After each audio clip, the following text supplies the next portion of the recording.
Cameron Hunt canvia Manresa per Badalona. Primer fitxatge dels verds i negres. Juntament amb Dani Miret i Ante Tomic formen el trident de l'Olímpic. Expliquem l'estiu i la planificació del Joventut de Badalona en aquest vídeo. Som-hi!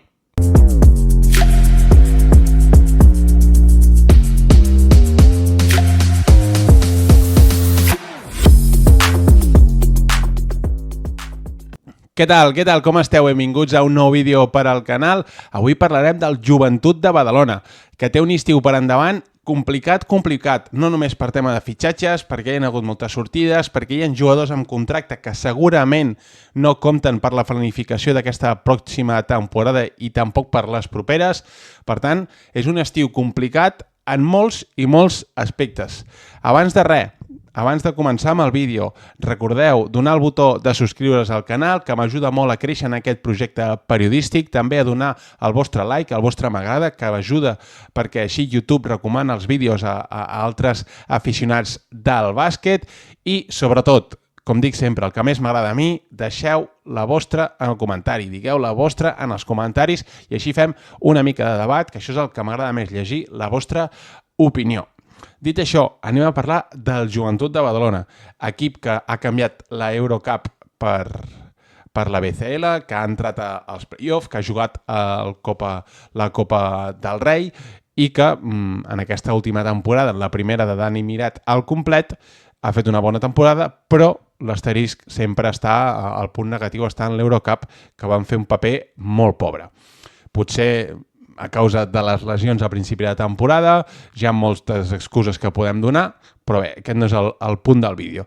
Dit això, primera temporada de Dani Miret, perquè jo crec que hem de començar per les coses, per qui organitza tots aquests jugadors, l'estaf tècnic. Anem a parlar de Dani Miret. Primera temporada de Dani Miret al càrrec, 20 victòries, 14 derrotes, entre els play-offs sense cap mena de dubte, sense patir per entrar als play-offs. I bé, crec que ha de ser el pròxim Carles Duran en el sentit de projecte llarg. Carles Duran va estar unes 7 temporades dirigint el Joventut de Badalona, 134 victòries, 108 derrotes, ha sigut un projecte guanyador, el de la penya, tot i no aixecar títols, el de Carles Duran.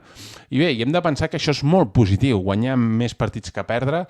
A l'ACB, és molt obvi el que estic dient, és molt complicat. En aquesta temporada, us poso l'exemple, només hi ha 8 equips que han guanyat més partits dels que han perdut. Després n'hi ha 2 que estan en taules, és a dir, que han guanyat 17 partits i n'han perdut 17, i els altres 8 han perdut més que guanyat. Per tant, ser un equip guanyador a l'ACB no és una cosa tan i tan fàcil com podem imaginar en un primer moment. Per tant, primera temporada de Dani Miret, 20 victòries. Això són moltes. Per què? Perquè en les 7 temporades de Carles Duran, només 3 ha superat les 20 victòries. A la 2021 va estar en 21 victòries, a la 21-22, 25, que això em sembla una autèntica barbaritat, vol dir perdre només 9 partits, i a la 22-23, en què no va acabar la temporada, ja n'havia aconseguit 22.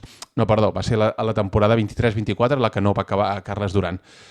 És a dir, a la 22-23, 22 victòries. Per tant, aquestes 20 victòries de Dani Miret són una gran notícia pel futur de la penya i per tenir un projecte de cara i ulls i un estil propi de joc, que sabeu que això a mi és algo que m'agrada molt i molt. Anem a parlar ara de les sortides, del primer pas que ha de superar la direcció esportiva del Joventut de Badalona.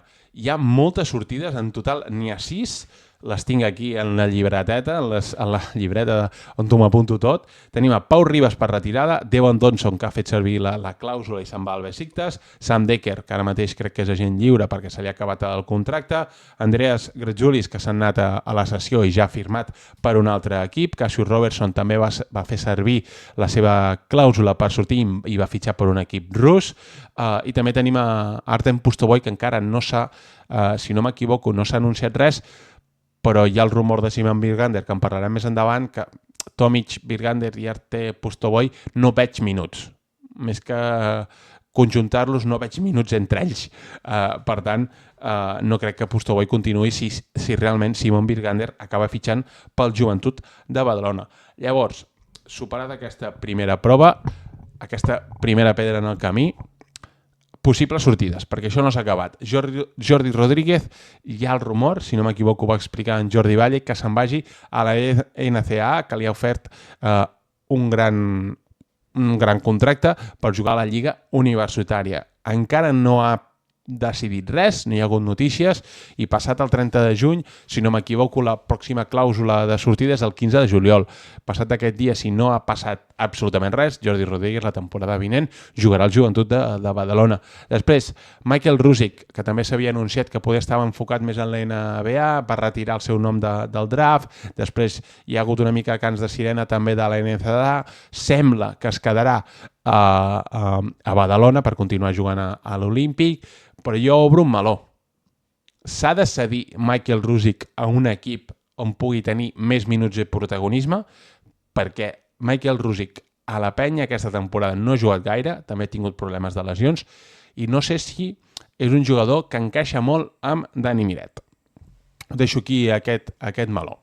Següent punt, que ha de superar la direcció esportiva del Joventut de Badalona. Contractes que s'han fet massa llargs.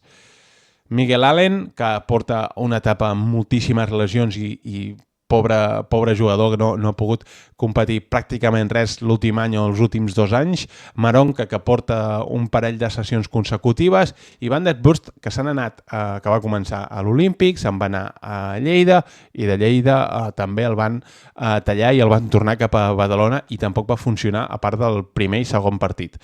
Per tant, amb aquests 3 contractes, què fa la penya? En la meva opinió, aquí hi ha diversos temes. El més fàcil de tots, començant pel més fàcil, Maronca. O hi ha una rescissió de contracte, que el Joventut de Badalona surti ben parat econòmicament, o jo buscaria una altra sessió, perquè ha anat a jugar a Alemanya, no ha tingut... mirant la pàgina de Pro Bowlers, no ha jugat. Serà per una lesió o perquè no han comptat amb ell. Per tant, Maronca, sessió o acabes el contracte, perquè li queden 2 anys, fins al 2027. Llavors, Miguel Allen, amb aquesta falta de jugadors de formació, potser jo me'l quedava, però no per jugar com a 4, sinó per jugar com a 5. És un jugador que no té tir exterior, per tant, fer-lo jugar de 4 hauria de encaixar molt bé les peces i que els altres jugadors puguin jugar molt oberts perquè, per exemple, amb Ante Tomic puguin combinar-s'ho bé. Que bé, amb Ante Tomic jugant a pistes hi ha més solucions que problemes. Llavors, Van der Burst.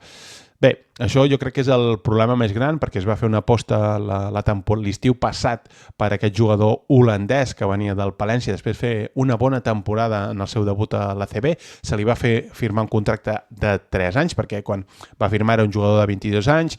Bé, a mi em va semblar una gran aposta, de fet, del Joventut de Badalona, i es va avançar amb molts equips de l'ACB en el mercat. Què faria? És complicat, la veritat. A mi és un jugador Van der Burst que m'agrada molt, però si no ha funcionat, bé, no sé si esteu a favor de les segones o terceres oportunitats.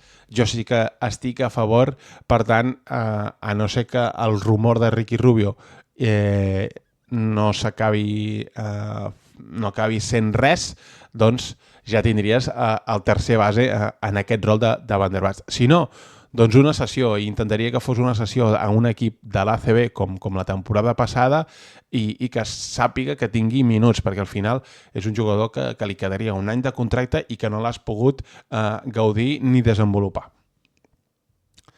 Anem ja a la plantilla. Anem a la plantilla segons els rumors que han sortit als mitjans de comunicació.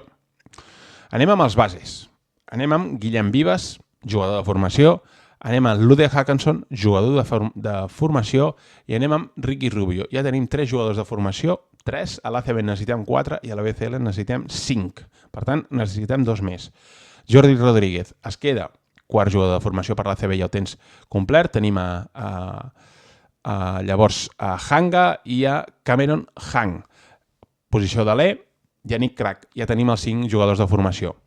Llavors, a l'E pivot, Michael Ruzic i Eric Vila, un altre jugador de formació, Eric Vila, i a la posició de pivot, Ante Tomic, Simon Birgander i Miguel Allen. Miguel Allen, que combinaria aquestes dues posicions, com us dic, de la pivot i de pivot. Per tant, què faríem fora? Com us dic, doncs faríem fora a Van der Bust, a Maronca i a Miguel Allen, que ho tinc aquí amb un interrogant. Per què?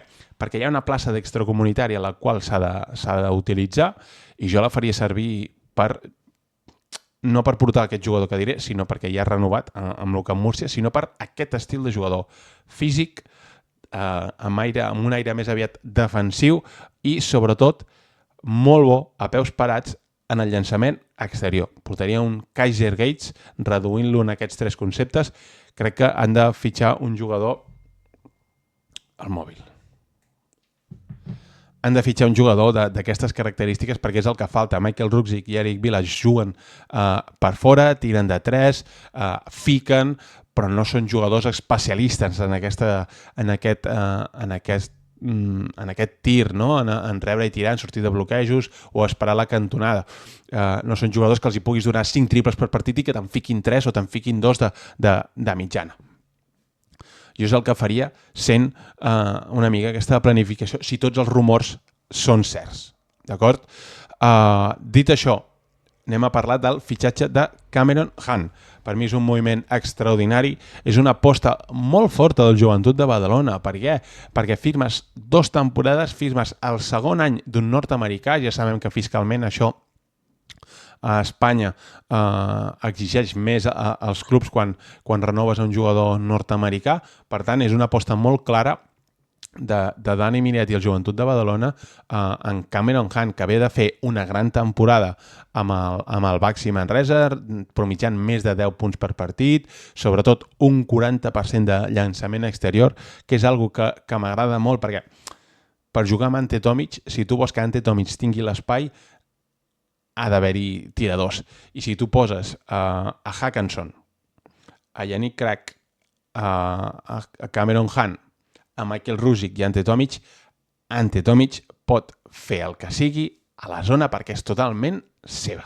A mi això és un dibuix que m'encanta perquè, a més, Yannick Crack és un excel·lent tallador des de portes enrere. Tens diferents registres que es pot jugar, pots fer servir Ante Tomic d'organitzadors des del colze de la zona, per exemple, o des del pal baix jugant d'esquena. Crec que Cameron Hunt entra molt bé al dibuix del Joventut de Badalona i crec que donarà moltíssimes alegries als verds i negres. Quin equip serà el Joventut de Badalona? Quins seran els seus objectius? Jo crec que els objectius del Joventut de Badalona són els de cada temporada. Jugar al Copa del Rei, jugar als play-off i a Europa jo crec que són candidats absoluts a guanyar-la o presentar-se com a mínim a la Final Four.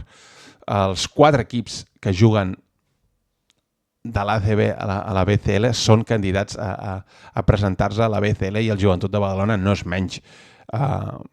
Crec que el fet que a la BCL no juguis un partit cada setmana anirà molt bé a Dani Miret i que puguin agafar aquests ritmes i tinguin més temps en la planificació dels partits, en temes scouting i això, que potser és l'assignatura pendent de la temporada passada de Dani Miret, que el jugar 2 partits per setmana, viatges, pocs entrenaments, els va agafar una mica per sorpresa amb diferents equips, en principi d'un nivell més baix que el Joventut de Badalona. Per tant, el Joventut de Badalona, la penya, serà un tros d'equip que farà gaudir els seus aficionats, que jo crec que anirà a per totes i que donarà alguna que altra sorpresa en equips grans. Ja et dic, per mi és un fix amb aquest dibuix que us he plantejat. Amb aquest dibuix a mi em sembla que jugarà a la Copa del Rei, que es classificarà pels play-off i que segurament a la BCL serà un dels equips que arribarà més i més llums. Veurem quins jugadors acaben arribant, quins jugadors no arriben, què passa amb aquests contractes, què passa amb Ricky Rubio. Veurem, perquè ja sabem, així opinem, donem la nostra donem l'opinió, però no sabem ben bé què passarà perquè el futur encara no el veiem. Dit això, espero que us hagi agradat el vídeo. Recordeu subscriure-vos al canal, que m'ajuda molt a créixer en aquest projecte periodístic. Recordeu donar el vostre like, el vostre m'agrada, que així YouTube recomana el vídeo a més aficionats del bàsquet, i sobretot deixeu la vostra en els comentaris, que em fa moltíssima il·lusió llegir-vos.